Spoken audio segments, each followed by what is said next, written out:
September 17, 1862, the Battle of Antietam, the bloodiest single day in American history, was about to unfold along the banks of Antietam Creek in Maryland as Union and Confederate forces clashed in a struggle that would determine the fate of the nation. Among the Union soldiers was Private William Harper, a young farmer from Ohio, whose journey would take him from the rolling wheat fields of his homeland to the blood-soaked cornfields of Maryland, where he would make the ultimate sacrifice before he could fulfill the promise of love he carried in his heart. Before the blue uniform, before the musket and cartridge box, before war claimed him in the early morning mist, William Harper was simply Will to those who knew him best, a gentle soul with strong hands and an even stronger devotion to the young woman he loved. Born in 1840 to a farming family in Greene County, Ohio, Will grew up in the peaceful countryside where the changing seasons marked time and the most pressing concerns were weather and harvest prices.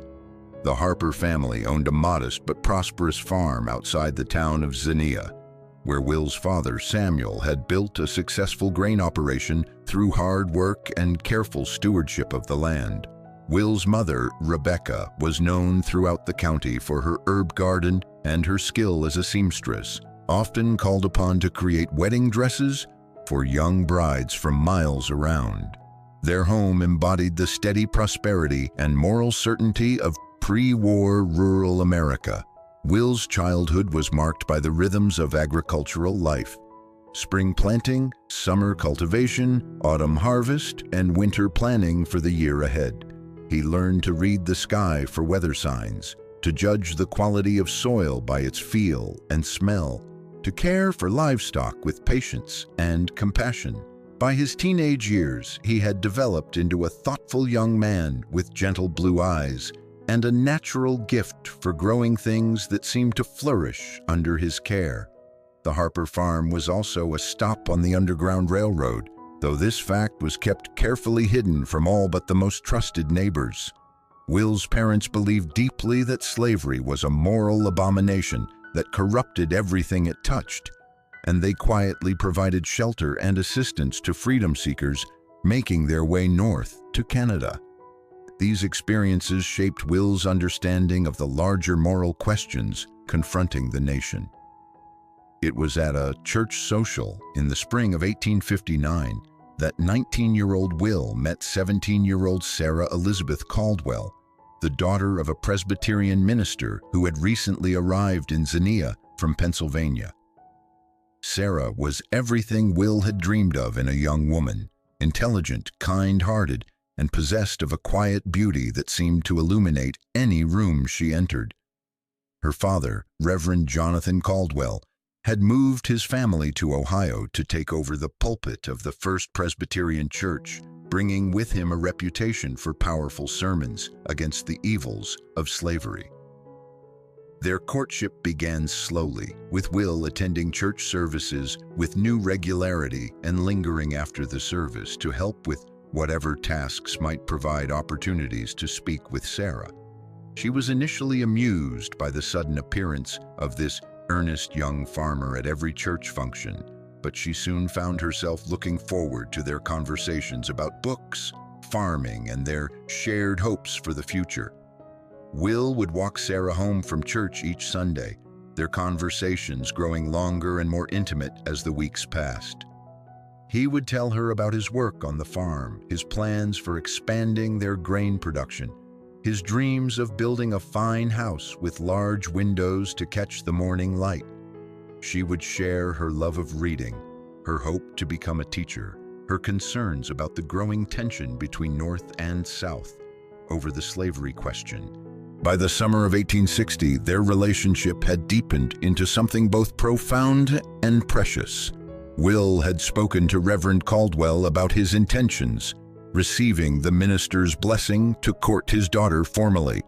The young couple would spend their Sunday afternoons walking along the Little Miami River, talking about everything and nothing, building the foundation of trust and understanding that they believed would sustain a lifetime together. Will had been saving money for over a year, planning to purchase an engagement ring and propose marriage to Sarah in the spring of 1861. He had already spoken to a jeweler in Cincinnati about a modest but beautiful ring set with a small diamond, and he had begun building an addition to his parents' farmhouse where he and Sarah could live until they could afford their own place. But then came November 1860 and Lincoln's election, followed by South Carolina's secession and the cascade of events that would tear the nation apart. The attack on Fort Sumter in April 1861 transformed abstract political differences into immediate crisis as President Lincoln called for volunteers to preserve the Union. Will's initial reaction was complex. His farming deferment meant he wasn't immediately required to serve, and his parents desperately needed his help with the spring planting. But the moral questions that had shaped his upbringing, the Underground Railroad activities, his family's firm opposition to slavery, Reverend Caldwell's passionate sermons about the Christian duty to oppose evil, created powerful pressure to enlist.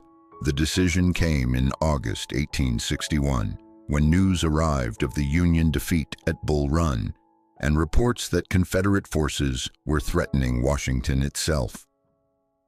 Will found Sarah in her father's garden that evening, tending the vegetables that would help sustain the family through winter. Without preamble, he told her of his decision to enlist. She had been expecting this moment for weeks, dreading it while understanding its inevitability. "I have to go, Sarah," he said, his voice steady despite the pain in his eyes. "I can't stay here safe on the farm while other men fight to preserve our country. What would that say about the man you might marry?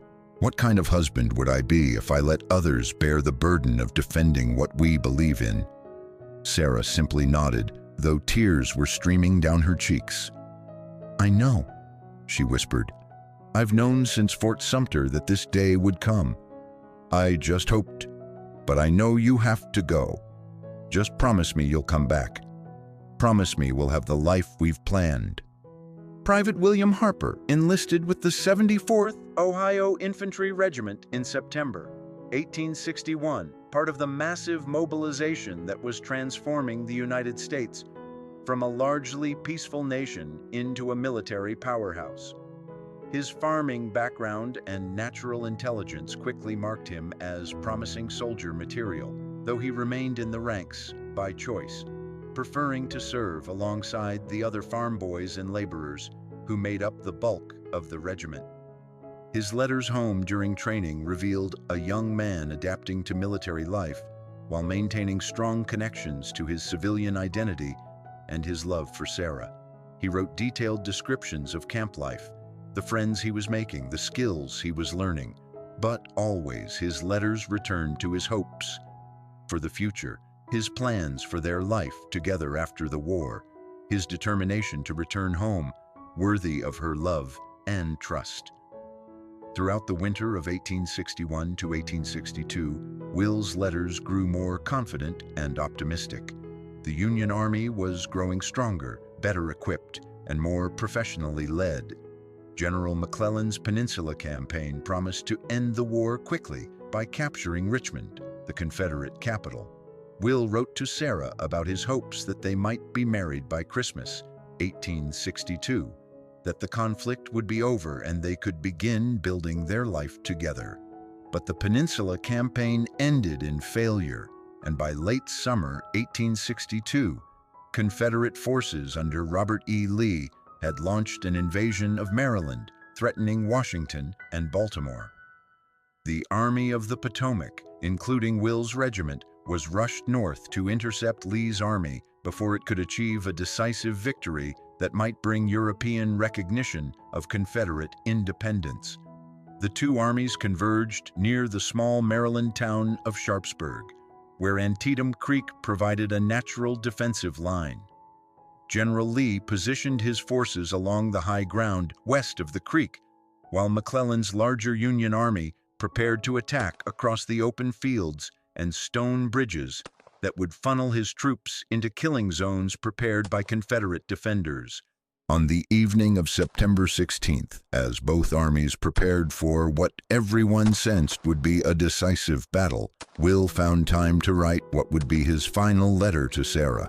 Using a wooden ammunition crate as a makeshift desk, surrounded by nervous soldiers and the constant activity of military preparation, he began what he surely hoped would be just another in their ongoing correspondence. The next morning, September 17, 1862, began before dawn with Union artillery bombardment of Confederate positions. Will's regiment was assigned to the assault on the Dunker Church, part of a coordinated attack designed to break the Confederate center. The advance would take them across open ground, swept by Confederate musket and artillery fire, with little cover except for the limestone outcroppings that dotted the Maryland landscape. Military records indicate that Private Harper advanced with his regiment through the East Woods and into the cornfield that separated Union and Confederate positions. Witnesses reported that he was among the first to reach the Confederate line, fighting with the bayonet when his ammunition ran out. He was mortally wounded during the hand-to-hand combat that followed, struck by Confederate musket fire at close range.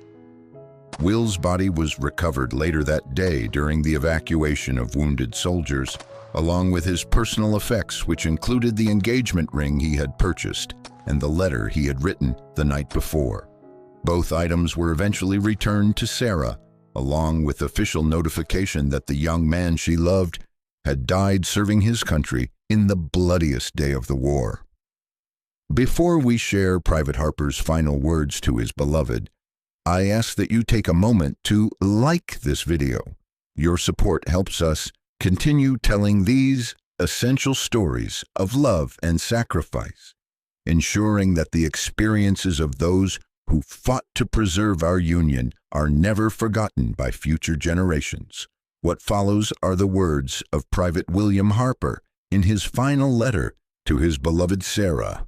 Words written with the sound of enemy campfires visible across the creek and the knowledge that dawn would bring the test of his generation. September 16th, 1862, near Sharpsburg, Maryland. My dearest, most beloved Sarah. Tomorrow, we fight what may be the greatest battle of this war, and tonight, my heart is so full of love for you that I can barely find words to express what you mean to me.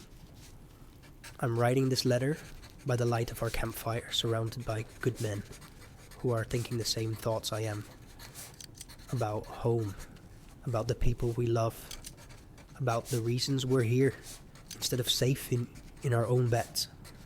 I can see the Confederate campfires across Antietam Creek, and I know that tomorrow many brave men on both sides will not see another sunset. The thought fills me with sadness, not fear.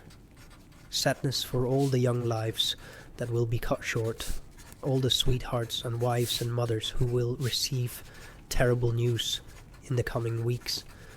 But I am not afraid for myself, my darling, because I carry your love with me like armor, and I know that whatever happens, what we have shared together is worth any sacrifice. Sarah, my precious girl, I have been carrying a secret in my heart for months now, a secret that has given me strength through the hardest days of this campaign. Hidden in my knapsack, wrapped carefully in oilcloth to protect it from rain and mud, is a ring, a simple gold band set with a small diamond that catches the light, like your eyes when you laugh.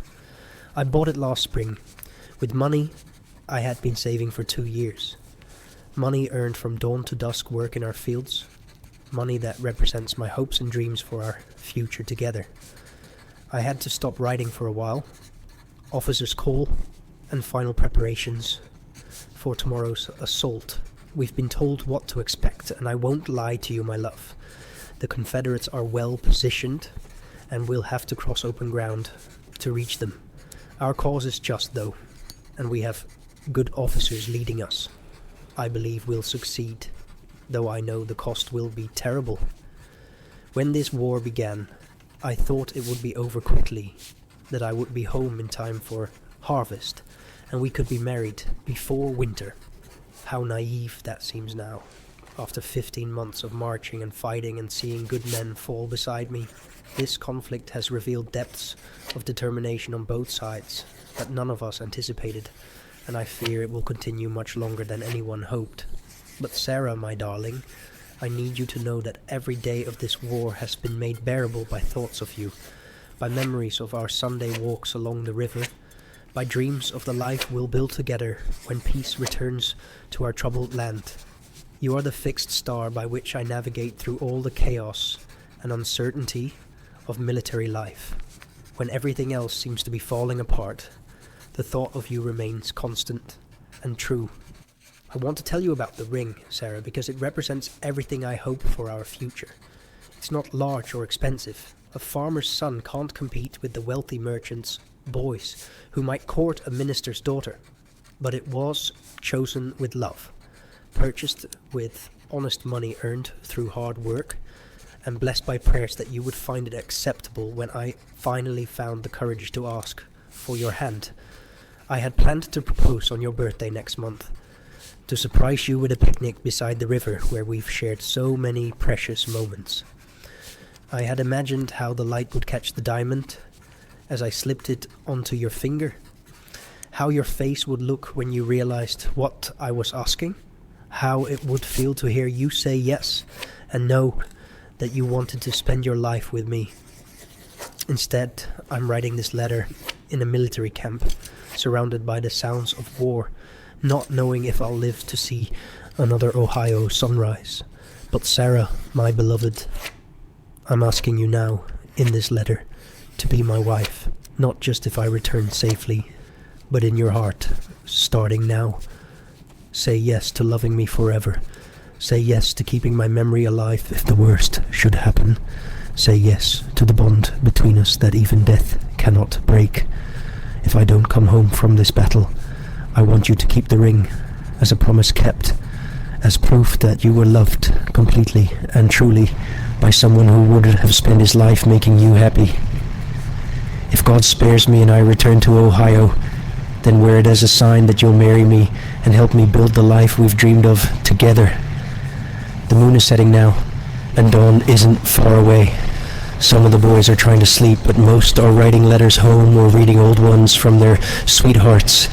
There's something both heartbreaking and beautiful about watching these young men prepare to risk everything for principles they believe in, for people they love, for a country they want their children to inherit. I've been thinking about children, Sarah, our children. If God blesses us with that gift, I picture little boys with your quick mind and kind heart, little girls with your gentle spirit and love of learning. I imagine teaching them to plant corn and wheat, showing them how to read the signs of changing weather, telling them stories about their grandfather's farm and their grandmother's garden. Most of all, I want to tell them about their mother, about how you kept faith with a soldier who went away to war, about how your love sustained him through the darkest days, about how your courage and strength helped preserve the Union for their generation. You are already a hero to me, Sarah, for the way you've supported this war effort, for the comfort you've provided to other soldiers' families, for the grace with which you've borne the uncertainty and fear. I can hear the drummers beginning to beat reveille in the distance, and soon we'll form up for the advance. Before I put away this pen and take up my musket, I need to tell you things that I should have said long ago, but was too shy or too careful to speak aloud. I love you, Sarah Elizabeth Caldwell, with every fiber of my being. I love your laugh, which sounds like water running over stones in a clear stream. I love your mind, which grasps ideas that escape lesser people. I love your heart, which breaks for the suffering of others and rejoices in their happiness. I love your faith, which has sustained you through trials that would crush weaker souls. I love the way you look in your blue dress with the white collar, the way you tuck a strand of hair behind your ear when you're concentrating, the way you hold children when they're hurt or frightened. I love your voice when you read aloud from the scriptures, your hands when you work in your Father's garden, your eyes when they meet mine across a crowded room. If I die today, Sarah, know that I died loving you completely and without reservation. If I live, know that I'll spend every remaining day of my life proving worthy of the love you've given me. Either way, you have made my life richer and more meaningful than I ever thought possible. Promise me, my darling, that you'll remember the good times we've shared, the church socials where we first talked, the walks along the river where we dreamed of the future, the quiet moments when words weren't necessary because our hearts spoke to each other in a language deeper than speech. Promise me that you'll live fully and joyfully, that you won't let grief become a prison if the worst should happen. Most importantly, promise me that you'll know, every day for the rest of your life, that you were loved completely by William Harper of Greene County, Ohio, who considered himself the luckiest man alive, because Sarah Caldwell had given him her heart. The order has come to form ranks. Whatever happens in the hours ahead, know that I carry you with me in my heart, in my prayers, in my hope for the future that awaits when this terrible war finally ends. Until we meet again, whether beside the little Miami River or in whatever comes after this life, forever yours, William. P.S. The ring is in my knapsack along with this letter. If something happens to me, please wear it sometimes and remember that it represents a love that was true and pure and eternal. And Sarah, the answer to my question is written in your heart. I pray someday you'll be able to speak it aloud. Private William Harper never returned to the wheat fields of Ohio. He died in the Antietam cornfield on September 17, 1862, part of the terrible cost of the bloodiest day in American history.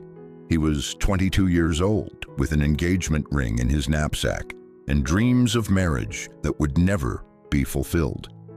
His sacrifice, along with that of over 23,000 other casualties that day, helped turn the tide of the Civil War and preserved the Union for future generations.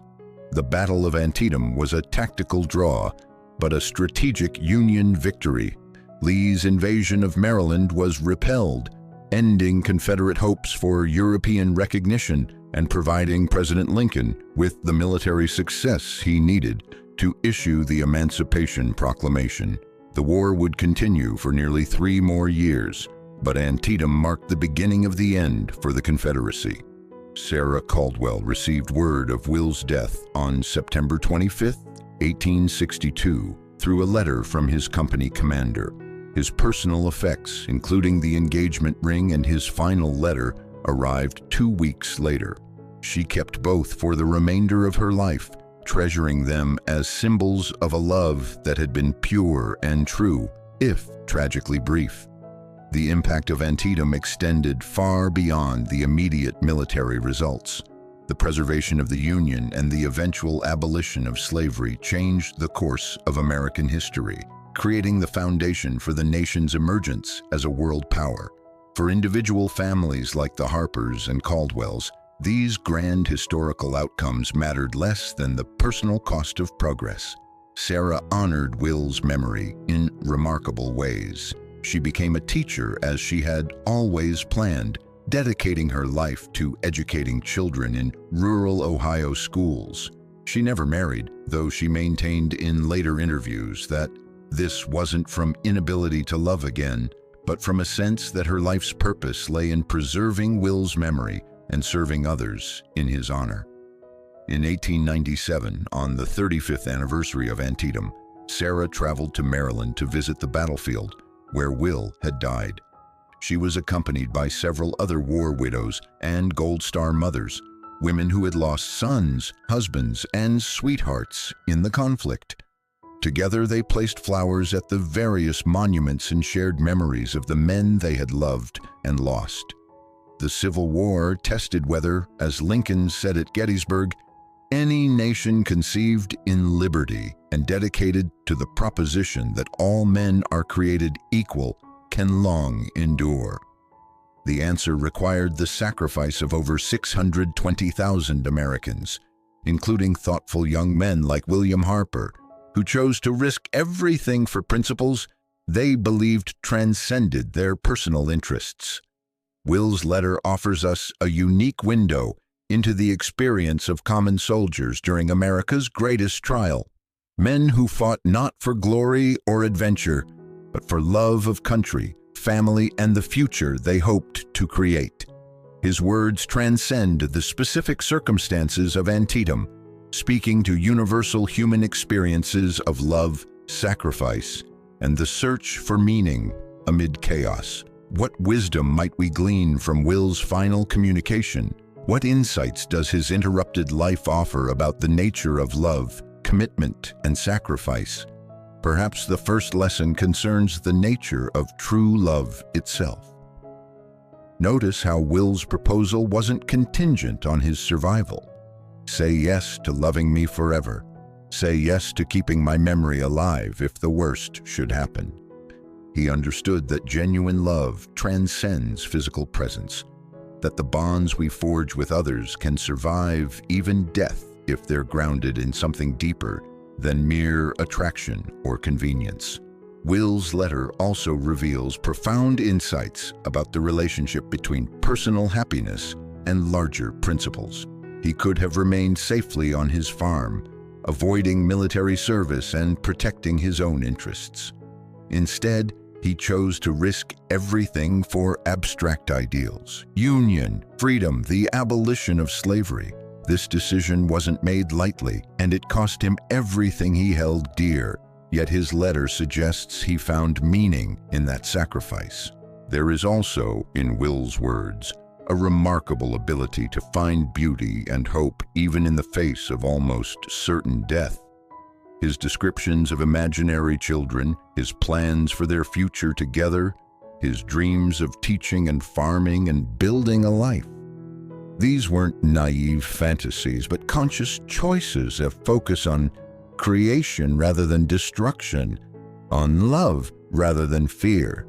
Perhaps most striking is Will's understanding of what constitutes a meaningful legacy.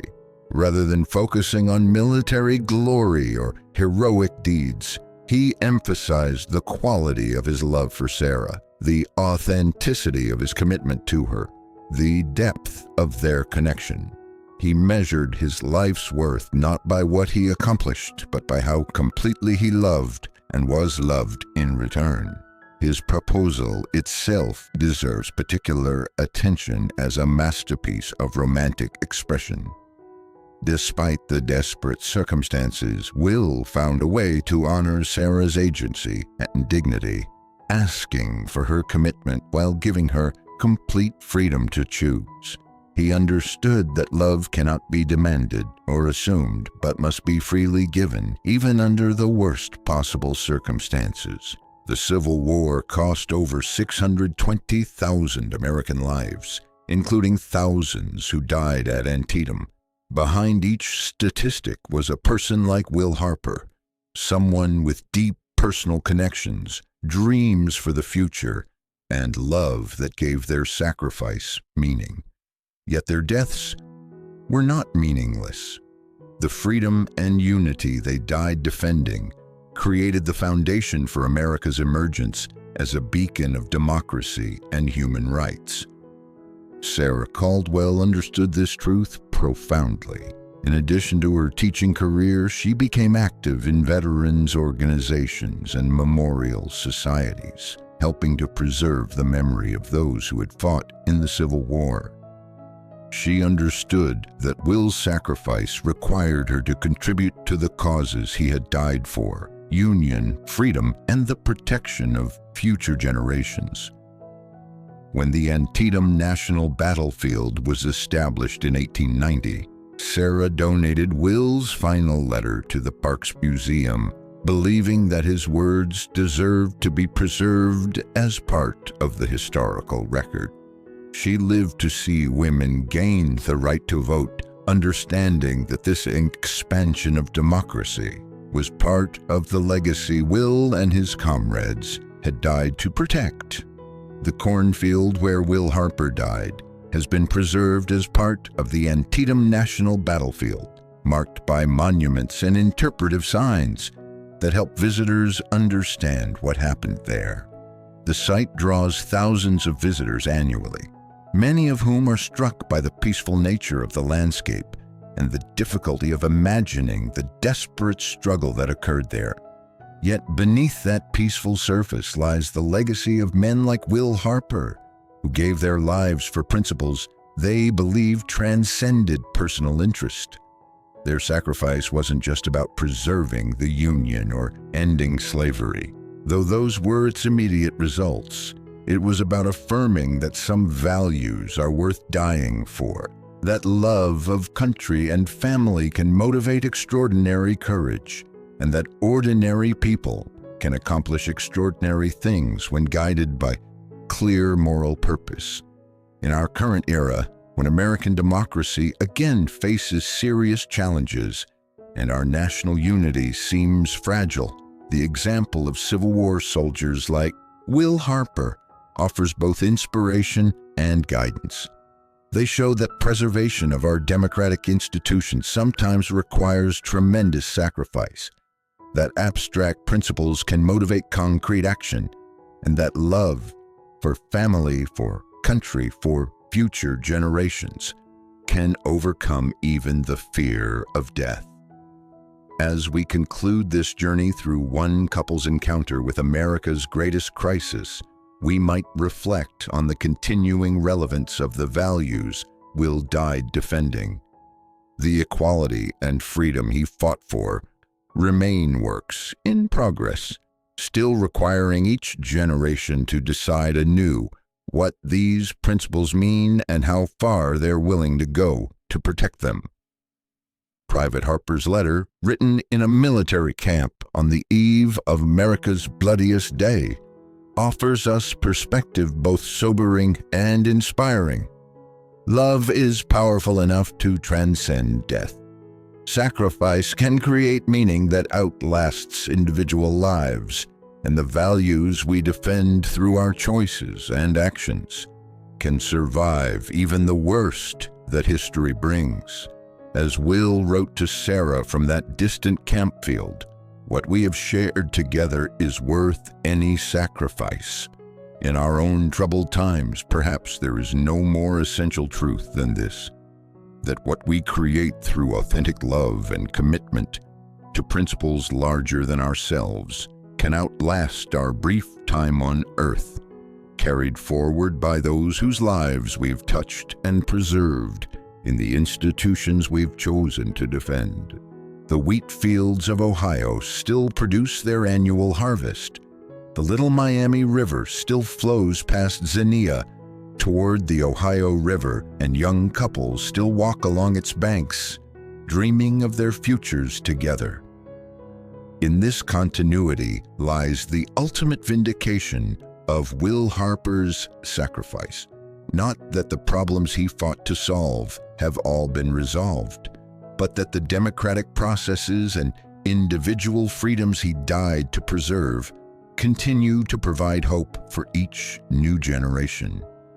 If this story has moved you, if it has helped illuminate the human dimension of the Civil War and the personal cost of preserving our Union, please consider subscribing to our channel. Your support enables us to continue honoring these stories of love, sacrifice, and enduring commitment, ensuring that the experiences of those who fought to preserve American democracy remain alive in our collective memory, not as distant history, but as vital wisdom for our ongoing experiment in self-government.